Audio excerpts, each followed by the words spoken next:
नमस्कार दोस्तों, कैसे हैं आप लोग? आई होप आप लोग बहुत बढ़िया होंगे। स्वागत है आपका मेरे यूट्यूब चैनल पे और सबसे पहले आप लोगों को मैं रक्षाबंधन की ढेर सारी शुभकामनाएँ देना चाहता हूँ। मेरे चैनल से जुड़ी हुई सभी भाई और बहन आपस में स्नेह और प्रेम से रहें, बस मेरी ईश्वर से यही कामना है। तो चलिए इसी कामना के साथ आगे बढ़ते हैं अपनी इस वीडियो में।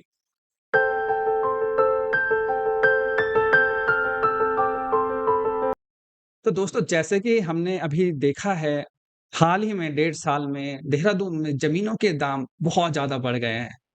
ऐसे में अब डायनामिक्स है, जो प्राइस डायनामिक्स है वो पूरी तरह से बदल चुके हैं और हमारे लिए एक सही ज़मीन का चुनाव देहरादून में करना, सही लोकेशन का चुनाव करना बहुत ज़्यादा मुश्किल हो चुका है।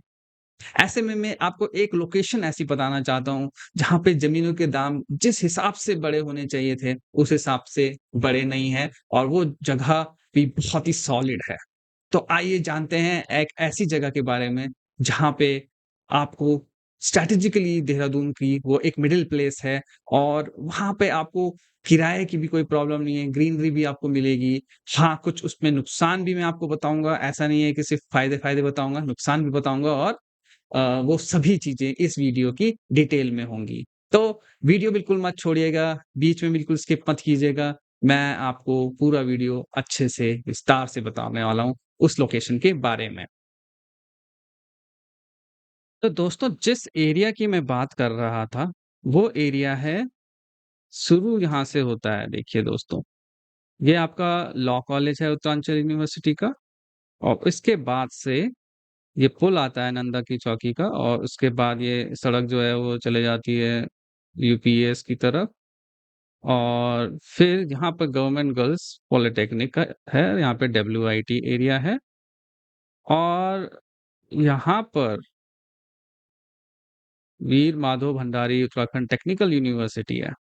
अब देखिए ये जो पूरा एरिया है दोस्तों, यहाँ पे अगर आपको कहीं पे ज़मीन मिल जाए तो बहुत ही बेहतरीन 20,000 से 25,000 प्रति गज की यहाँ पर रेट से आपको ज़मीन आसानी से मिल सकती है और इस जगह में सबसे अच्छी बात ये है कि आस-पास देखिए इतने सारे कॉलेजेज़ हैं WIT Uttarakhand technical university, academic of management studies, law college, Uttaranchal university और इतना ही नहीं यहाँ पर भी कुछ कॉलेजेज़ हैं इस जगह पे मिनर्वा इंस्टीट्यूट, बाबा फरीद इंस्टीट्यूट।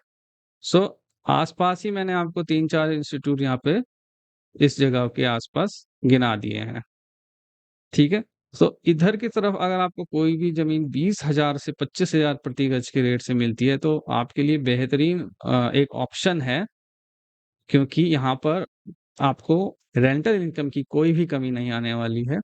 इसके अलावा आपको ग्रीन बेल्ट मिलेगी इधर की साइड की, पूरा ग्रीन एरिया है यहाँ पर।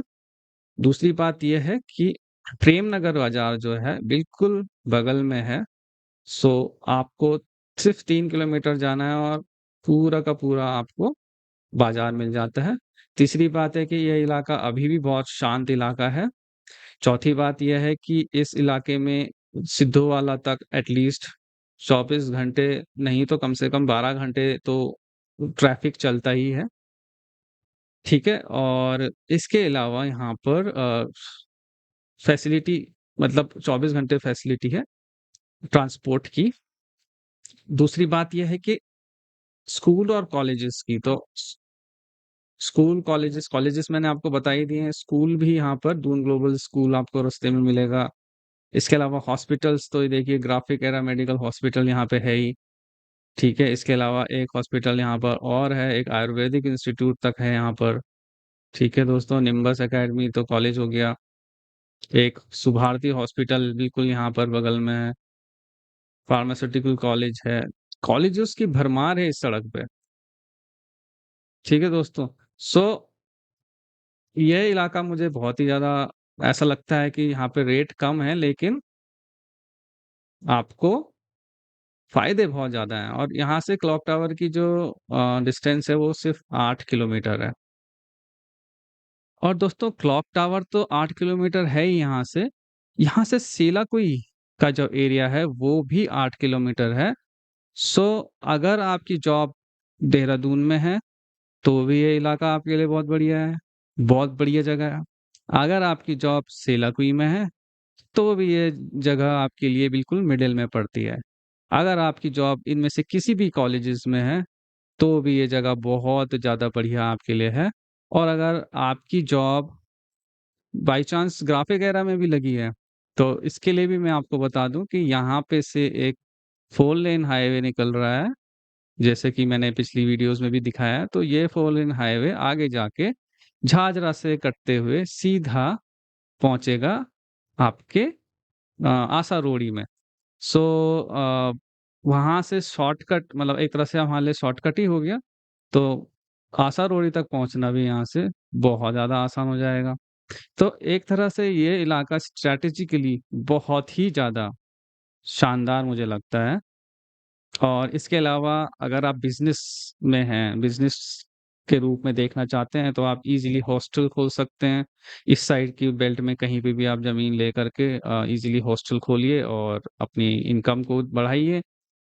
और अगर आप हॉस्टल नहीं भी खोलना चाहते हैं, आप सिर्फ एज अ घर में रहना चाहते हैं, तो घर की भी इसमें आपको कोई प्रॉब्लम नहीं आनी चाहिए। सो ये तो इस इलाके की मैंने पॉजिटिव्स आपको बता दिए हैं। अब जानने की कोशिश करते हैं कि इस एरिया में सस्ता क्यों है? ऐसा क्या हो गया कि इतनी सारी सुविधाएँ होने के बाद भी ये एरिया इतना सस्ता है, और ऐसे क्या डिसएडवांटेज हैं इस एरिया के जो लोगों के अट्रैक्ट नहीं कर पाते हैं इस जगह की तरफ? तो वो जानने की कोशिश करते हैं। तो सबसे पहला कारण अगर हम पता करने की कोशिश करें कि इस एरिया में ज़मीनों के रेट अभी भी बाकी इलाकों के मुकाबले कम क्यों हैं, तो पहला कारण इसका ये है कि इस लोकेलिटी में जो गढ़वाली कॉलोनी है, मतलब गढ़वाली लोग हैं या कुमाऊनी लोग हैं या पहाड़ी लोग कह सकते हैं, वो थोड़े से कम हैं। मोस्टली ये यहाँ पे जो जितनी भी प्लॉटिंग्स हुई हैं, पुरानी या नई, वो सभी जो हैं वो अ एक तो पुरानी, यहाँ पे सारी की सारी मोस्टली प्लॉटिंग्स जो हैं वो पुरानी हुई हैं, तो सारी प्लॉट्स जो हैं वो रीसेल के ही अवेलेबल हैं। दूसरी बात ये है कि जिन्होंने भी ये लिए हैं और जिन्होंने भी रीसेल में लिए हैं या बाद में लिए हैं, तो वह सभी नॉन पहाड़ी लोगों द्वारा लिए गए थे, और अब जो बेचे जा रहे हैं वो भी नॉन पहाड़ी लोगों को ज़्यादातर बेचे जा रहे हैं। सो क्योंकि जिस इलाके में ज़्यादातर पहाड़ी लोग होते हैं, उस इलाके में ज़्यादा रेट देहरादून में बढ़ता है, कुछ इस तरह का यहाँ पे रेट का सिस्टम है। सो एक कारण इसका यह भी है कि इस जगह में मोस्टली जो आबादी है वो नॉन पहाड़ी लोगों की है। दूसरा जो महत्वपूर्ण कारण है कि यह इलाका शुरू से ही जो है वो अ, बहुत बंजर टाइप का रहा है। सो यहाँ पर ज़्यादा कुछ पहले से ही कुछ डेवलपमेंट नहीं हुआ था। तो हाल ही में जब से यहाँ पर 3-4 साल पहले होटल्स खुले हैं, लाइक जो एलपी विला, जिस जो कि पहले होटल रेजेंटा नाम से जाना जाता था, जब से वो होटल खुला है तब से इस इलाके में थोड़ी-सी रौनक बढ़ी है और इस इलाके में थोड़े बहुत लोग आना शुरू हुए हैं, वरना ये इलाका पूरी तरह से खाली था। और जब से ये उत्तराखंड टेक्निकल यूनिवर्सिटी भी आया है, तब से भी काफ़ी यहाँ पर धीरे-धीरे प्लॉट्स के रेट बढ़ रहे हैं, ज़मीनों के रेट बढ़ रहे हैं। तीसरा जो बहुत इम्पोर्टेंट फैक्टर है यहाँ पर ज़मीनों के रेट कम होने का, वो है कि यहाँ पर जो ज़मीनें हैं, वहाँ यहाँ पे मिक्स काइंड ऑफ ज़मीनें हैं। मिक्स टाइप की ज़मीनों का मतलब ये होता है कि कुछ ज़मीनें यहाँ पे सरकार द्वारा बनाई गई, मतलब खरीदी गई हैं, कुछ ज़मीन यहाँ पर रेज़िडेंशियल पर्पज़ की थी। तो यहाँ पर और कुछ प्रॉपर्टी यहाँ पर कह सकते हैं कि कोर्ट में भी जा रखी हैं, क्योंकि गोल्डन फॉरेस्ट्री की भी ज़मीनें यहाँ पर काफ़ी ज़्यादा हैं। तो यहाँ पर ज़मीन लेने से पहले इंसान जो है थोड़ा-सा झिझकता है, क्योंकि यहाँ पर काफ़ी मिक्स टाइप की ज़मीन्स हैं, और आपको ज़मीन लेने से पहले प्रॉपर डॉक्यूमेंट को चेक करवाने के बाद ही यहाँ पर स्थिति क्लियर हो पाती है कि ये एक्चुअल में जो ज़मीन हम ले रहे हैं वो किसी गवर्नमेंट के कोटे में नहीं आती है, रेज़िडेंशियल में ही आती है, या फिर ये किस तरह की ज़मीन है। सो प्रमुख कारण ये है। सो अभी डिजिटल प्लान जो आया है लेटेस्ट उत्तराखंड का, देहरादून का खासकर तो उसमें अगर आप देखेंगे तो जहाँ-जहाँ आपको रेज़िडेंशियल मार्किंग दिखेगी इस पूरे इलाके में, तो आप वहाँ पर बेझिझक होकर के ज़मीन ले सकते हैं। स्थिति डिजिटल प्लान के जो मैप है, उसके थ्रू पूरी तरह से क्लियर हो गई है कि कहाँ-कहाँ पे रेज़िडेंशियल है और कहाँ-कहाँ पे आप नहीं ले सकते। तो आप जब भी यहाँ पर ज़मीन लें तो उस डिजिटल प्लान के हिसाब से ही ज़मीन को देखें। अगर वो रेज़िडेंशियल के अंदर आती है तो आप बेझिझक अपनी ज़मीन यहाँ पर ले सकते हैं।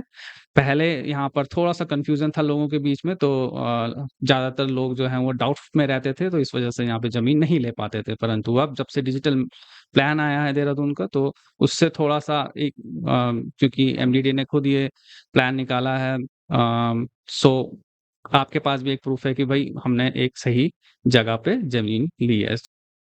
तो दोस्तों यही था मेरा आज का विश्लेषण एक ऐसी जगह का जिस जगह का पता होना सभी लोगों को बहुत ज़रूरी है अगर आप देहरादून में ज़मीन देख रहे हैं।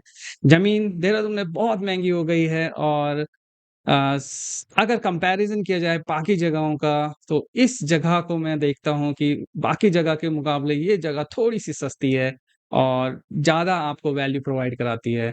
तो अगर आपको एक सही ज़मीन, सही कागज़ के साथ इस जगह पे मिल गई, तो आपके लिए इस जगह से बेहतरीन कोई जगह नहीं है। सो यही मेरा आज का वीडियो में था। आपको वीडियो कैसा लगा? ज़रूर मुझे बताइए। अगर आपको इस एरिया के प्रति कुछ भी क्वेश्चन है, सवाल है, तो आप ज़रूर बताइएगा। आप लोगों का बहुत-बहुत शुक्रिया वीडियो को अंत तक देखने के लिए। Goodbye and have a nice day. ली है।